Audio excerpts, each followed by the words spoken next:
விஜயை தட்டி தூக்கும் சிபிஐ, திட்டமிட்டு நடந்த கரூர் துயரம். விஜயை காட்டி கொடுத்த ட்ரோன் வீடியோ.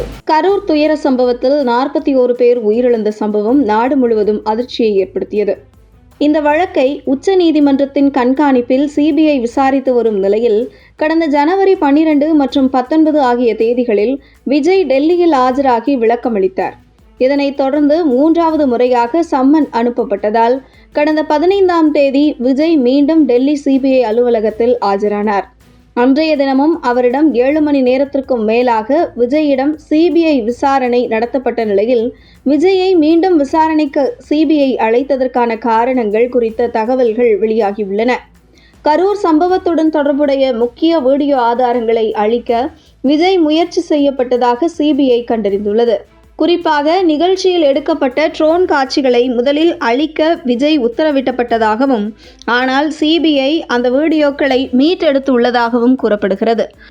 மேலும் சுமார் 3 மணி நேரம் நீளமான பிற காட்சிகளும் விஜய் பயணித்த வாகனத்தில் பதிவு செய்யப்பட்ட வீடியோக்களும் அழிக்க முயற்சிக்கப்பட்டதாக தகவல்கள் தெரிவிக்கின்றன. கூட்டத்தில் கலந்து கொண்ட போது மற்றும் வாகனத்தின் மீது நின்ற போதும் அங்கிருந்த நெரிசல் நிலை குறித்து விஜய்க்கு தெளிவான புரிதல் இருந்ததாக சிபிஐ கருதுகிறது. எனவே தனக்கு எதுவும் தெரியாது என்ற விஜய் விளக்கத்தை சிபிஐ ஏற்கவில்லை என கூறப்படுகிறது. மேலும் பல முக்கிய ஆதாரங்களை பொதுமக்கள் அல்லது ஊடகங்களுக்கு தெரியாமல் மறைக்க விஜய் முயற்சி செய்யப்பட்டுள்ளதாகவும் விசாரணையில் தெரிய வந்துள்ளது.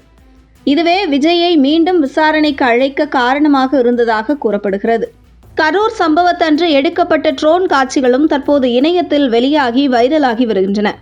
இதற்கிடையில் ஜனநாயகன் திரைப்பட படப்பிடிப்பிற்காக கரூர் கூட்டம் பயன்படுத்தப்பட்டதா என்ற கோணத்திலும் சிபிஐ விசாரணை மேற்கொண்டதாக தகவல்கள் தெரிவிக்கின்றன. புகைப்பட ஆதாரங்களுடன் விஜயிடம் கேள்விகள் எழுப்பப்பட்டதாகவும் கூறப்படுகிறது. சிபிஐ அதிகாரிகளின் விசாரணையில் பேரணியின் போது விஜயின் வாகனம் காவல்துறையினரால் ஒதுக்கப்பட்ட இறுதி நிறுத்த புள்ளியை தாண்டி முன்னேறி சென்றது கண்டறியப்பட்டுள்ளது. திட்டமிடப்பட்ட வரைபடத்தின்படி வாகனம் கூட்டத்திற்கு குறைந்தது 20 மீட்டர் முன்பாகவே நிறுத்தப்பட்டிருக்க வேண்டும். ஆனால் அந்த எல்லையை மீறி வாகனம் கூட்டத்தின் மைய பகுதிக்குள் நுழைந்ததே அங்கு நிலவிய தள்ளுமுள்ளு மற்றும் திடீர் நெரிசலுக்கு முக்கிய காரணமாக இருந்ததாக சிபிஐ சந்தேகிக்கிறது. இந்த விசாரணையில் மற்றொரு முக்கிய தகவலாக நாமக்கல் மற்றும் கரூர் பகுதிகளில் ஜனநாயகன் திரைப்படத்திற்காக விஜயின் குழுவினர் காட்சிகளை படமாக்கியதாகவும் குற்றச்சாட்டு எழுந்துள்ளது. இந்த படப்பிடிப்புக்காகவே நிர்ணயிக்கப்பட்ட எல்லையை தாண்டி வாகனம் இயக்கப்பட்டதா என்ற கோணத்திலும் விசாரணை முடுக்கிவிடப்பட்டுள்ளது.